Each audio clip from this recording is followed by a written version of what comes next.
حضرت موسیٰ اللہ تعالیٰ کے جلیل القدر پیغمبر تھے۔ آپ کو اللہ تعالیٰ سے ہم کلام ہونے کا شرف بھی حاصل تھا۔ ایک دفعہ آپ اللہ تعالیٰ سے ہم کلام ہونے کے لیے کوہ طور پر جا رہے تھے کہ راستے میں ایک عورت رو رہی تھی۔ آپ نے پوچھا، کیوں رو رہی ہو؟ عورت نے کہا، اے موسیٰ، میری اولاد نہیں ہے، عورتیں مجھے بانجھ ہونے کا طعنہ دیتی ہیں۔ آپ اپنے رب سے پوچھیں کہ میرے نصیب میں اولاد ہے یا نہیں۔ حضرت موسیٰ علیہ السلام نے اللہ تعالیٰ سے پوچھا۔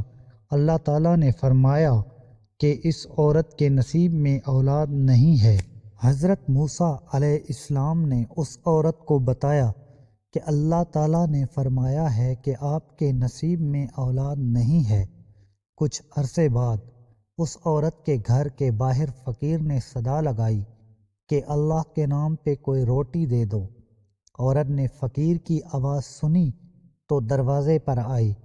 فقیر نے کہا، آپ مجھے جتنی روٹی دو گی اللہ تعالیٰ آپ کو اس کے بدلے اتنی اولاد عطا کرے گا۔ اس عورت نے فقیر کے لیے 4 روٹیاں بنائی۔ اللہ تعالیٰ نے اس عورت کو 4 بیٹے عطا کیے۔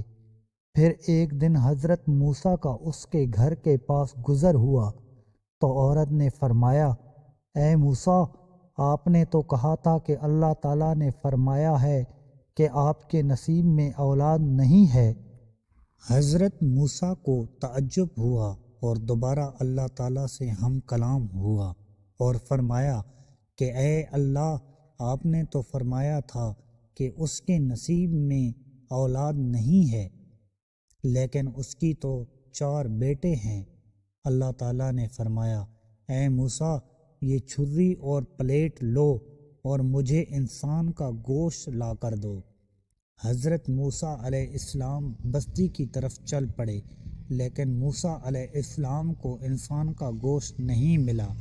اچانک ایک فقیر آیا اور کہا، اے موسیٰ، آپ کیوں پریشان ہیں؟ حضرت موسیٰ علیہ السلام نے فرمایا، اللہ تعالیٰ نے انسان کا گوشت طلب کیا ہے لیکن مجھے نہیں ملا۔ اس فقیر نے موسیٰ سے پلیٹ لی اور چھری لی اور اپنے جسم کے مختلف حصوں سے تھوڑا تھوڑا گوشت کاٹا اور پلیٹ بھر دیا۔